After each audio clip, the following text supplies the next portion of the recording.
Telespettatori di Tele4, buongiorno, benvenuti a questo appuntamento che anticipa la trasmissione del telegiornale delle 13:20. Siamo quest'oggi in compagnia del Presidente della Lega Nazionale Paolo Sardo Salbertini, che ringrazio per essere tornato nei nostri studi. Io direi, Avvocato, partiamo con una considerazione che viene fatta molto sempre quando si parla del 2 giugno, della festa della Repubblica. Tutti quanti, le persone di una certa età, ma in genere tutti quanti ricordano, però a Trieste non si votò.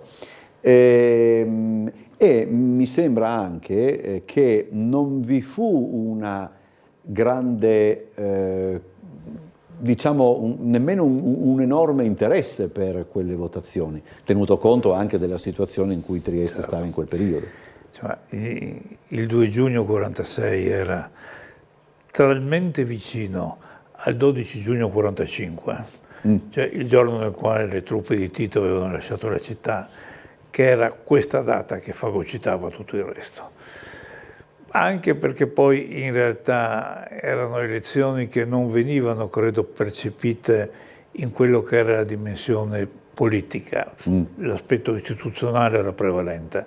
Sì. Monarchia, Repubblica, tematica sul quale a Trieste credo non c'era una grossa divisione, c'erano i monarchi, c'erano i repubblicani, ma non è mai stato un tema conflittuale. Ecco. E il fatto che si eleggesse anche la Costituente, questo credo che era addirittura ignoto ma anche gran parte dell'elettorato italiano, insomma. Sì, probabilmente sì. Quelle sono rimaste le elezioni in cui si votava tra monarchia e repubblica, poi si è votato la Costituente. Tra l'altro, anche volendo fare un mero calcolo matematico, quando anche il corpo elettorale allora di Trieste avesse votato in massa per la monarchia, non avrebbe cambiato il risultato conclusivo. Certamente ci sarebbe stato un clima differente, ma insomma, non credo che sarebbe stato influente. Ecco, questo è un argomento che a distanza di tanti anni può essere ancora oggetto di polemiche, quindi lasciamo fare. Come posso dire? Secondo lei, ragioniamo molto sui se, eccetera,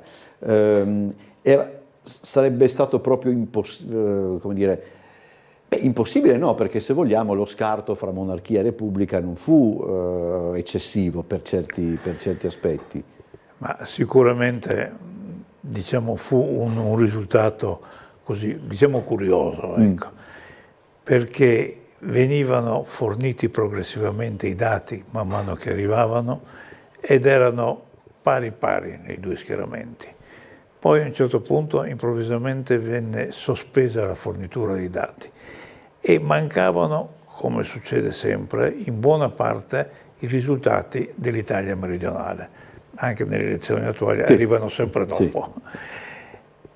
Sospesi questi dati, passò, non so, un giorno, 2 giorni, insomma, ma un lasso di tempo non breve, e vennero fuori i risultati finali, dai quali risultava che la monarchia aveva perso per 1 milione di voti, grosso modo.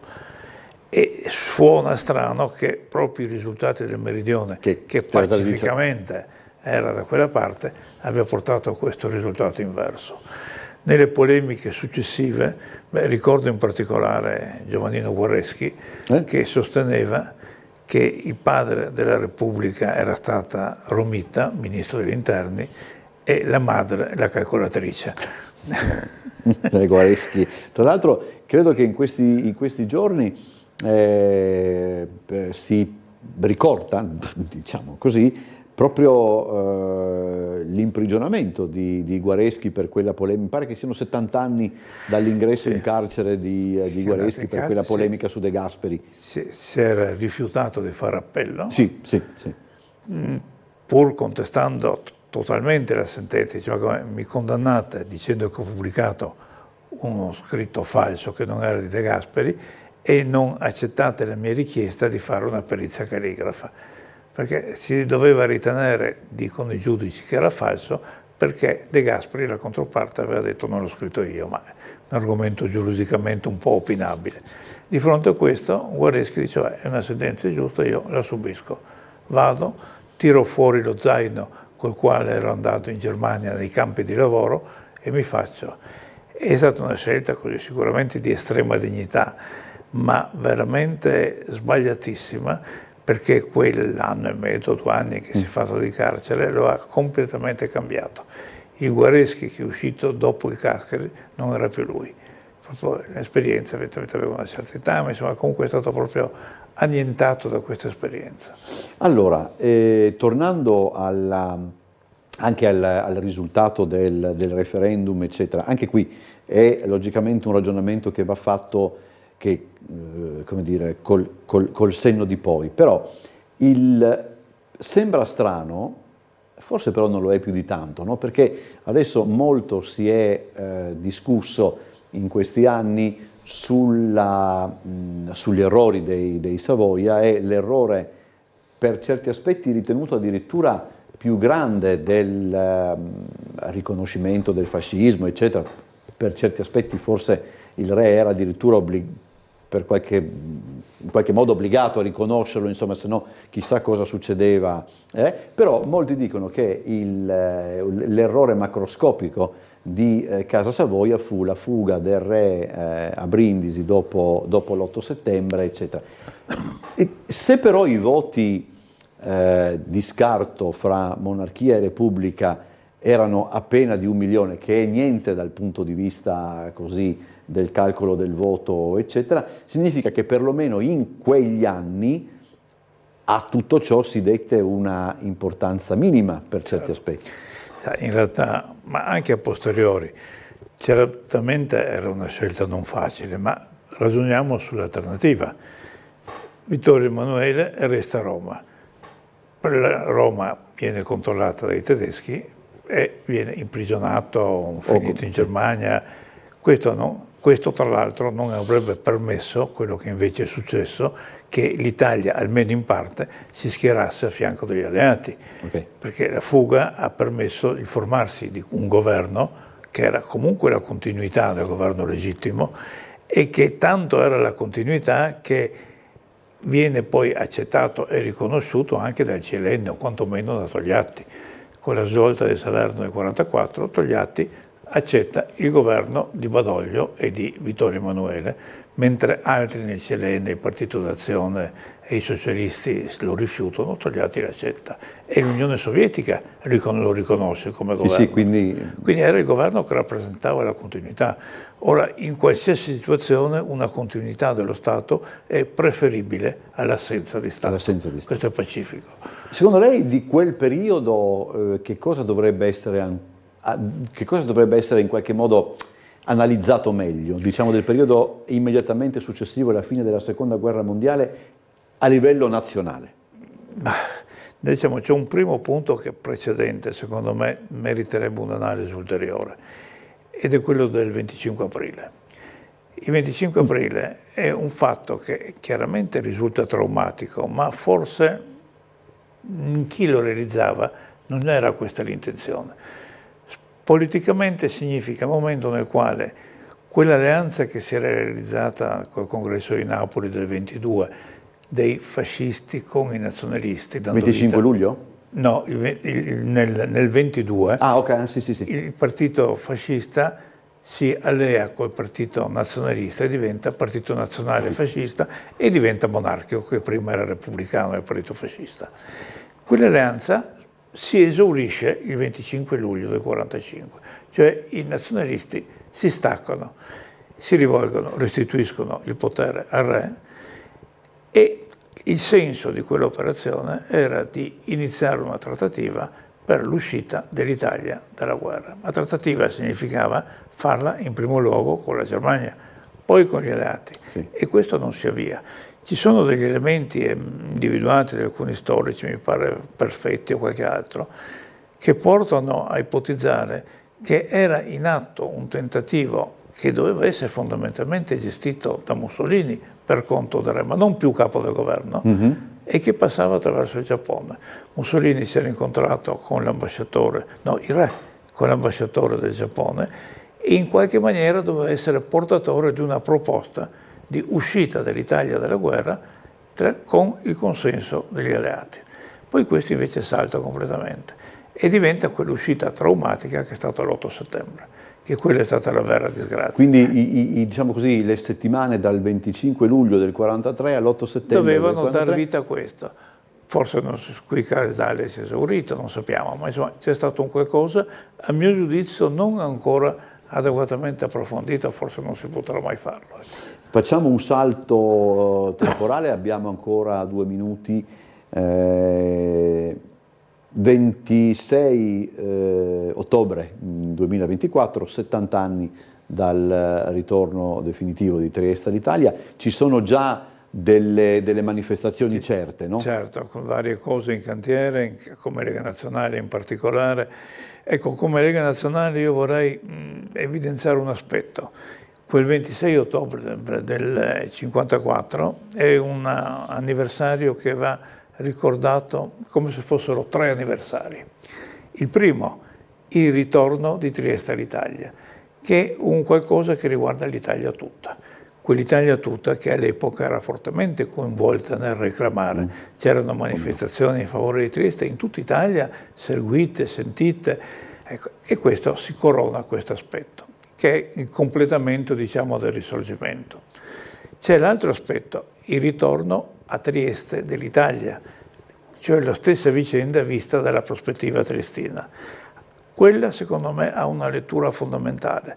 Significa chiudere quella fase iniziata il 1° maggio 1945, con l'intervallo del 12 giugno, quando le truppe di Tito sono andate via da Trieste, e quegli anni vissuti sotto l'incubo, e se tornano i titini, ci sono gli inglesi americani e va bene, ma se se ne vanno, ecco, per i triestini quel 26 ottobre sono arrivati i nostri soldati. Quindi se succede qualcosa ci difenderanno. Ed è quell'esplosione di gioia, di commozione, quel precipitarsi a raccogliere quasi un cimelio di ogni militare italiano, perché erano i militari che tornavano. Poi c'è un terzo aspetto che forse sarà tutto da approfondire. Quel 26 ottobre inizia anche un'altra questione. In quella data Trieste ritrova l'amministrazione italiana e quindi diventa italiana a pieno titolo. La zona B passa semplicemente da un'amministrazione militare a un'amministrazione civile, ma non è ancora Jugoslavia, perché la sovranità resta italiana.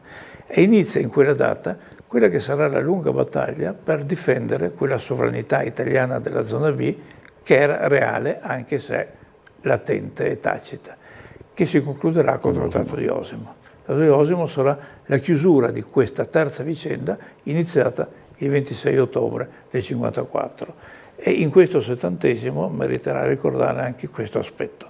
Tanto poi dopo faremo anche noi un percorso di avvicinamento a quella data, magari se crede potremo anche studiarlo assieme per ricordare i vari passaggi. Tra l'altro l'anniversario, diciamo così, più prossimo è proprio tra 10 giorni, sì, almeno tra l'altro il 12 giugno, quindi c'è una data anche quella che vorrei abbinarla, a me piace abbinare le date, vorrei abbinarla a un'altra ricorrenza. 12 giugno 1945, Trieste, Gorizia si librano dalla Jugoslavia, ma 25 giugno 1991 Slovenia e Croazia a loro volta si librano dalla Jugoslavia. Ecco, a me piacerebbe che le due ricorrenze in qualche maniera venissero celebrate insieme, perché è un'esperienza vissuta da italiani, sloveni e croati. Grazie Avvocato per essere stato con noi, come sempre lei è gentilissimo. Andiamo in pubblicità e poi il telegiornale delle 13:20.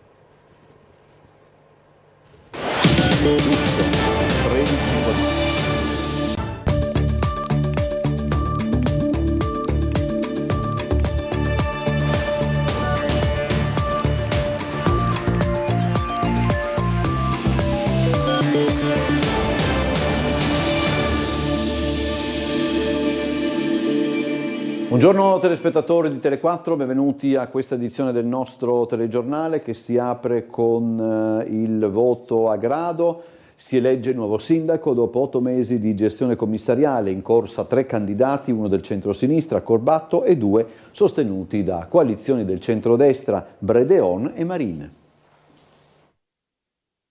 Il già 2 volte sindaco Roberto Marin e il debuttante Giovanni Battista Bredeon a centrodestra, Giuseppe Corbatto, in passato vice sindaco, per il centro-sinistra. Sono i 3 candidati a sindaco di grado in corsa alle elezioni dell'8 e 9 giugno per il rinnovo di un'amministrazione gestita negli ultimi 8 mesi dal commissario Augusto Viola, dopo il terremoto politico di fine settembre che aveva portato alla caduta di Claudio Kovacs. 9 le liste in campo, 3 per ciascun candidato, per un totale di 146 aspiranti al Consiglio Comunale dell'Isola del Sole. Bredeon si presenta per la prima volta appoggiato da Fratelli d'Italia, Coraggio Italia e Uniti per Grado. Lo spopolamento, che è derivante anche dal fatto che il mercato immobiliare ormai è inaccessibile per i giovani e per le famiglie, è uno dei nostri punti cardine, che è quello di poter dare ai gradesi delle case che rispondano alle loro esigenze. Giuseppe Corbatto 30 anni fa era vice sindaco di una giunta a trazione leghista, oggi guida la coalizione di centrosinistra formata da Grado Democratica, Lista Corbatto e Grado Futura. Scelgo Grado per una duplice valenza. Innanzitutto chiaramente come meta turistica e poi anche un'appartenenza a una comunità che deve trovare l'unità di intenti e deve diventare sempre più unita, coesa. Vanta lunga esperienza politica Roberto Marin, già per 2 volte sindaco di Grado, consigliere regionale e presidente della Grado Impianti Turistici, oggi sostenuto dall'altra alleanza di centrodestra con Forza Italia, Lega e Lista Marin. Però Grado può essere e può diventare uno di quei luoghi, non solo per i nostri gradesi, non solo per i nostri figli, ma uno di quei luoghi meta dove puoi venire e dove puoi desiderare di costruire una tua famiglia. In occasione delle elezioni europee dell'8 e 9 giugno 2024, per chi non avesse ancora ritirato la tessera elettorale, l'avesse smarrita o avesse completato gli spazi dove apporre il bollo dell'avvenuta manifestazione del voto, potrà recarsi presso l'ufficio elettorale del Comune di Trieste, Passo Costanzi numero 2, primo piano, per ritirarla o richiederne il duplicato nei seguenti orari. Fino a giovedì 6 giugno dalle 9 alle 12.30 e dalle 14 alle 17. Venerdì 7 giugno dalle 9 alle 18, sabato 8 giugno dalle 9 alle 23, domenica 9 giugno dalle 7 alle 23. Il diritto di iniziativa legislativa al Parlamento europeo e l'elezione diretta del Presidente della Commissione europea sono i punti del programma di Stati Uniti d'Europa per le prossime elezioni, sui quali è intervenuta oggi la deputata di Italia Viva Isabella De Monte. Non c'è l'iniziativa legislativa del Parlamento ed è vero, e in effetti è una cosa che noi vogliamo cambiare, come anche vogliamo l'elezione diretta della Presidente o del Presidente della Commissione europea, dei commissari, quindi in questo senso sono assolutamente d'accordo, cioè noi dobbiamo introdurre un sistema democratico per cui i cittadini, oltre a eleggere i parlamentari, devono decidere anche quello che potremmo chiamare l'organo di governo. L'Unione Europea è governata dagli Stati membri. Perché dico questo? Perché quando noi vediamo la Meloni che va a Bruxelles al Consiglio Europeo, ecco, e lì si decide la strategia, no? I capi di Stato e di governo, quindi Macron, Meloni, eccetera, vanno a Bruxelles, si siedono intorno a un tavolo e decidono le cose strategiche. Quando io vedo che il governo va a votare a favore del Case Green e poi torna a casa e dice che è contrario, a me francamente fa ridere ma anche rabbia. Però ricordiamoci che oggi il potere è quasi integralmente in capo agli Stati membri. Noi dobbiamo invece cambiare, e questo è Stati Uniti d'Europa, cambiare questo sistema e fare in modo che i cittadini abbiano un rapporto più diretto e anche di controllo verso non solo il Parlamento europeo che viene eletto, ma anche verso chi ha oggi il peso e quindi l'altra parte del colegislatore, ma soprattutto l'organo di governo dell'Unione Europea. Allora ci colleghiamo con il nostro collega Omar Costantini perché ci sono delle novità per quanto concerne non tanto, credo, Omar, il ritrovamento del terzo corpo, sì, insomma, ma per quanto riguarda è stata aperta un'inchiesta, no? Ma ti cedo la linea perché sicuramente tu ne sai di più. A te.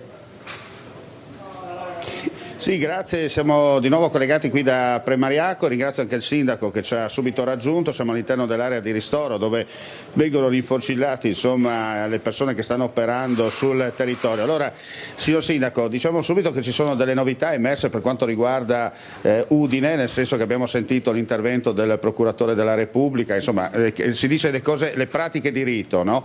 Però lei ha sentito poco fa al telefono il ministro Musumeci in maniera informale, la quale però ha ringraziato, ha fatto da portavoce per ringraziare tutti coloro che stanno operando in questa emergenza. No? Sì, mi ha fatto piacere che siamo trovati in sintonia, nel senso che anche se lui ovviamente ha il ruolo istituzionale corretto perché possa giudicare dall'alto delle sue competenze un'indagine, ci siamo trovati però d'accordo sul fatto che ogni tragedia deve insegnare qualche cosa.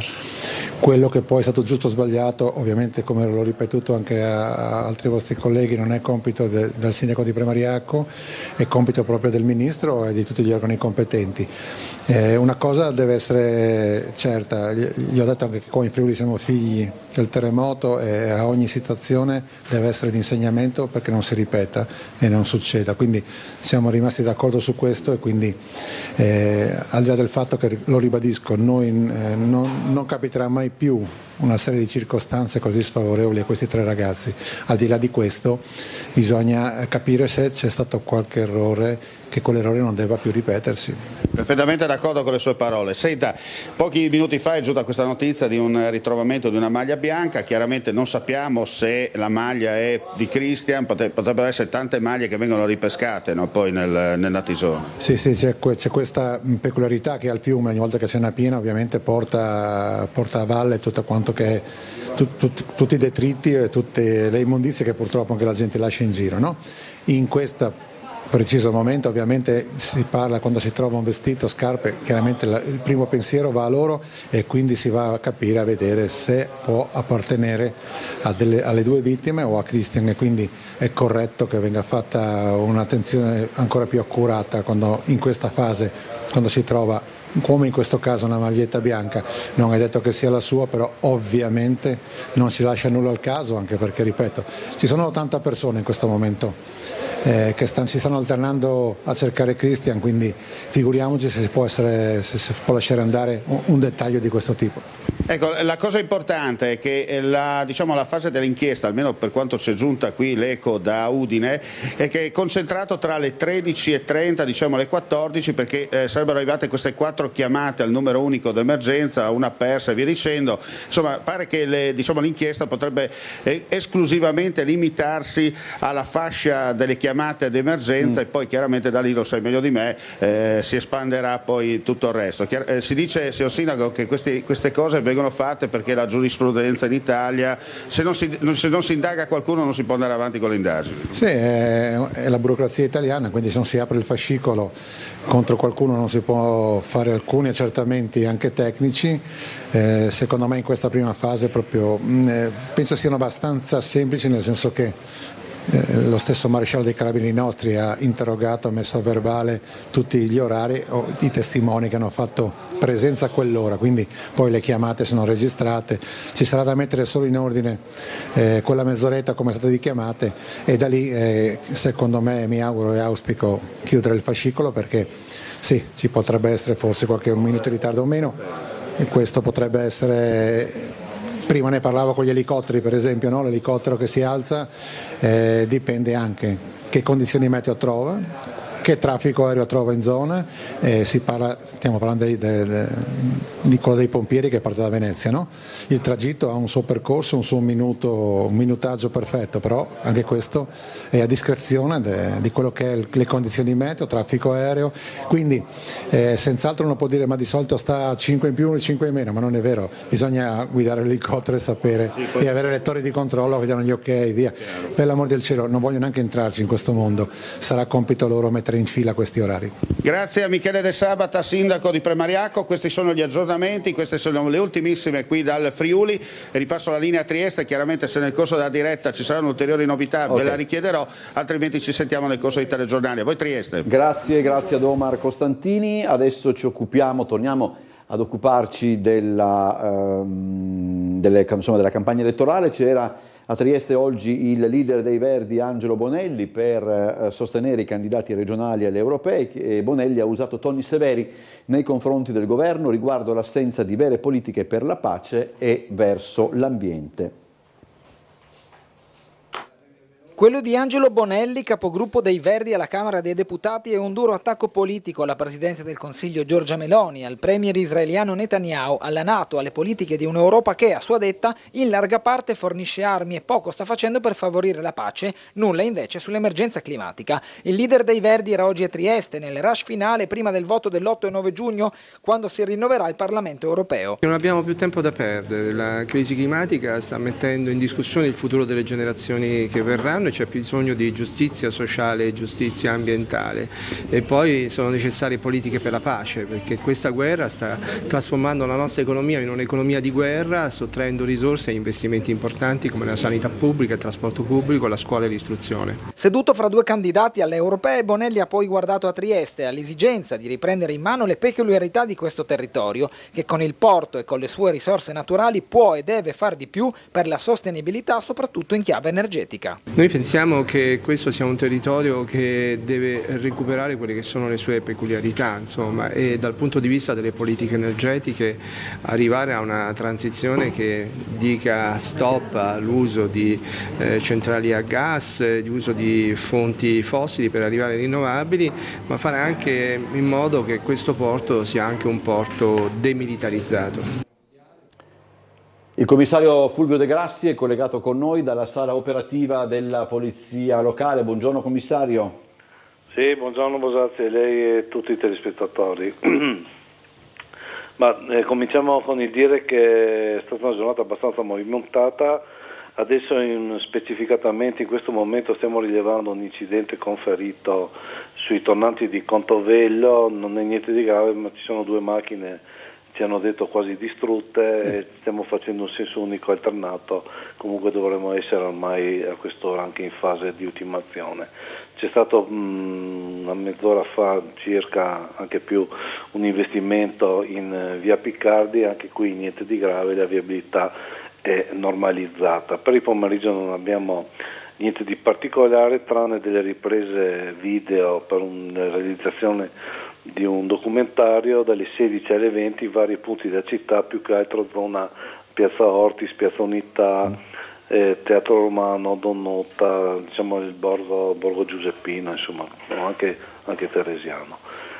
Stamattina vi abbiamo detto di una chiusura della GVT in Campi Elisi, invece è stata procrastinata dal 17 al 21 giugno, perciò non ci sarà questa chiusura. Al momento non abbiamo altri particolari interventi in atto, niente, vi restituirei la linea. Grazie commissario De Grassi, buona giornata e buon lavoro.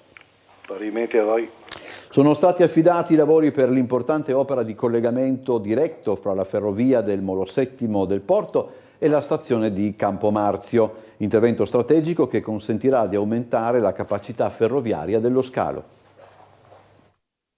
Nuovo decisivo passo per il collegamento diretto fra il Molo Settimo del porto di Trieste e la stazione di Campomarzio. Rete Ferroviaria Italiana ha giudicato la gara per la progettazione esecutiva e l'effettuazione dei lavori necessari alla realizzazione del cosiddetto Varco 5 e alla demolizione del ponte ad arco previste nel progetto relativo al collegamento diretto fra il porto di Trieste e la stazione di Campomarzio. Nello specifico verrà realizzata una nuova galleria artificiale a singolo binario di circa 80 metri che permetterà il transito di qualsiasi tipologia di traffico merci, in particolare intermodale e semirimorchi, collegando il varco del Molo Settimo con il fascio arrivi e partenze della stazione. Al contempo si procederà alla demolizione del ponte ad arco esistente tramite operazione di sollevamento e traslazione. Gli interventi consentiranno di aumentare la capacità dell'impianto e migliorare l'accessibilità tra lo scalo e l'infrastruttura ferroviaria nazionale. La progettazione esecutiva e l'esecuzione dei lavori saranno a cura di Preve Costruzioni SPA. L'investimento complessivo è di circa 7 milioni di euro, finanziato interamente con fondi del PNRR. Un'opera che permetterà di raggiungere l'obiettivo che RFI e Autorità Portuale si sono date per il 2026, portare la capacità potenziale del porto dagli odierni 12-13 mila treni l'anno a 25.000. Dura una novantina di minuti, senza soste intermedie, il tragitto del collegamento marittimo fra Trieste e Monfalcone, partito stamani e che sarà attivo fino al 30 di settembre. E presto Trieste Trasporti inaugurerà una nuova linea marittima con Barcola. È partita alle 8:30 di stamani la prima corsa del nuovo collegamento marittimo fra Trieste e Monfalcone. Gestito dal Delfino Verde in un primo tempo con la motonave Ammiraglia Deluxe, il servizio sarà attivo fino al 30 settembre. La linea Trieste-Monfalcone, attesa da una quarantina d'anni, attraccherà nella città dei cantieri in quello che è il punto più a nord del Mediterraneo dopo un tragitto di circa 90 minuti. 3 le partenze giornaliere. A Trieste alle 8:30, alle 12 e alle 15:45, a Monfalcone alle 10:15, alle 14 e alle 17:30.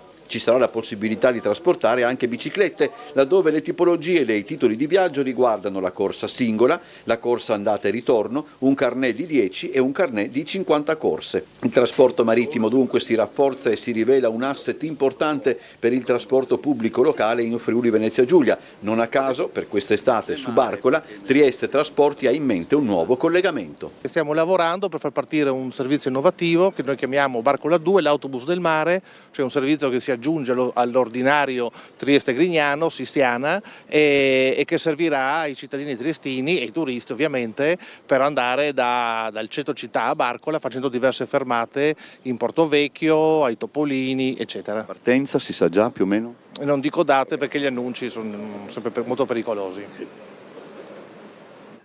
Proseguono i lavori a Barcola per garantire la stagione balneare, completati 6 topolini su 10, fruibili tutte le terrazze, in arrivo bagni chimici, prossimi a partire gli interventi per la pavimentazione del lungomare della Pineta. Attenzione però, a oggi mancano i bagnini, senza i quali è altamente sconsigliato fare il bagno.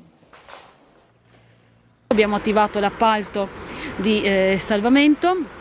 L'impresa sta cercando i bagnini, che al momento è difficile trovarli, ma entro una settimana avremo anche i bagnini. Bagnini cercasi. Il comune di Trieste in questi giorni è alla ricerca dei guardaspiaggia, senza i quali l'avvio ufficiale della stagione balneare barcolana non può prendere il via. Il dato emerge dalla commissione consigliare odierna, richiesta dalla consigliera del Movimento 5 Stelle Alessandra Ricchetti, momento utile per fare il punto sui lavori del litorale. Attenzione, è vero, la Capitaneria di Porto ha richiesto un numero superiore di bagnini per i topolini, ma non è coperta tutta la parte del CEDAS e la parte dei topolini al bivio. Io ho assistito più volte a mancamenti che avrebbero richiesto, per esempio, la presenza di un aiuto, un defibrillatore, e non ci sono stati. Questo è un qualcosa su cui intendo sollecitare e essere presente. Se per lungomare Benedetto Croce, l'assessore al territorio Michele Babuder, ha predisposto il completamento in via definitiva della pavimentazione dei cosiddetti cubetti, dopo aver lavorato incessantemente per il ripristino dei giochi per i bambini e i sentieri della Pineta, ed è prossimo far partire il ripristino delle piattaforme del bivio, sul fronte Topolini l'assessore Elisa Lodi conferma la fruizione dei primi 3 e degli ultimi 2, nulla da fare invece per quelli centrali. Dall'1 al 3, il 3 sarà completato entro giugno con la rampa disabili, quindi attiva, l'ex CEDAS, e dopo i topolini 8, 9 e 10. Sono stati lavori importanti da 800.000 euro. Le parti centrali dei topolini invece rimarrà purtroppo interdetta, i danni sono talmente pesanti e gravi che dovranno essere oggetto quindi di un altro appalto di 2 milioni di euro che partirà entro fine estate. Tutte le terrazze saranno comunque agibili, tutti i 10 topolini, e dal 12 giugno verranno sistemati dei bagni chimici in modo tale da supplire all'assenza dei bagni che riguardano i topolini, ovviamente, che sono rimasti chiusi. Un aggiornamento, come detto, richiesto dall'opposizione. Da un lato soddisfatta per alcune attività svolte anche guardando il domani, dall'altro però perplessa per questioni rimaste in sospeso. Dalla Pineta fino al bivio il Comune, anche grazie ai soldi della Regione, ha investito molto per ripristinare la situazione della bagnazione. Adesso è folle non pensare a ripristinare quelle che erano le dighe che 30 anni fa venivano posizionate a tutela del lungomare. Ci fermiamo per la pubblicità, poi ritorniamo ancora con parecchi servizi.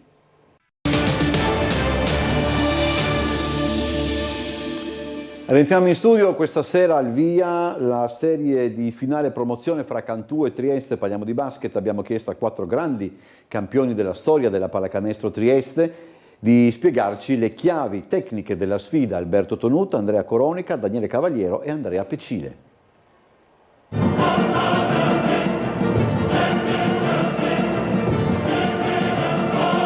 Alberto, dove si vince con Cantù?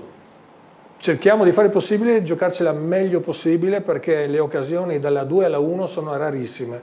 Io vedo un grande ottimismo, ma ripeto, non demoralizziamoci se gara 1 finisce, la perdi di 1, è persa, puoi anche perdere di 20, è persa. Però allora si va a vincere gara 2, perché Trieste può farlo. Coro, anche secondo la tua esperienza di una finale tra l'altro persa, una vinta, quindi comunque 2 finali di A2. È una maratona, non è una partita singola, non è una gara secca, non è una finale di Champions, è un percorso più lungo, bisognerà fare degli aggiustamenti e secondo me la grande differenza la farà il coaching staff negli aggiustamenti tra una partita e l'altra.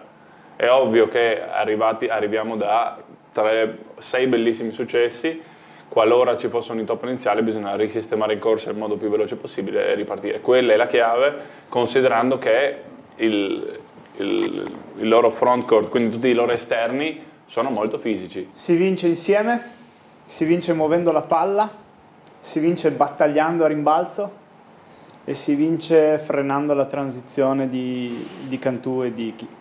I palloni persi siano pochi e che non vengano trasformati da facili punti in contropiede, perché la roba più facile che ti può succedere in partite di questo genere è recuperare una palla e fare un canestro facile, ti dà fiducia, è chiaro che su tanti tiri, su tanti possessi e su tanti così. E Cantù l'ultima partita Ichi l'ha vinta così.